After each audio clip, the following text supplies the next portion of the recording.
Heboh Ardhito Pramono disebut sudah memiliki anak, diduga berumur sekitar 1 tahun. Fakta baru kembali terungkap dari musisi sekaligus aktor Ardhito Pramono. Usai ditangkap karena kasus narkoba, Ardhito ternyata sudah menikah dengan Jenata Sanvedelia. Tak hanya itu, kini beredar kabar disebut pasangan ini sudah dikaruniai anak. Dilansir dari grid.id, hal itu diungkapkan oleh petugas keamanan kediaman Ardhito yang berada di kawasan Durensawit, Jakarta Timur. Petugas tersebut juga membenarkan bahwa Ardhito telah menikah dan mempunyai anak berusia sekitar 1 tahun.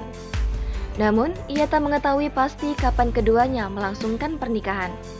Dia menyebut pernikahan tersebut tidak digelar di kediaman Ardhito. Diketahui, baik Ardhito dan Jenata belum mengungkapkan pernikahannya, karena publik hanya mengetahui status Ardhito dan Jenata masih berpacaran. Seperti apa sosok Jenata Sanvedelia yang kini jadi perbincangan warganet?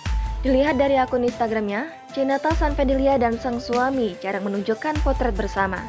Selain berprofesi sebagai model, ia juga seorang desainer grafis.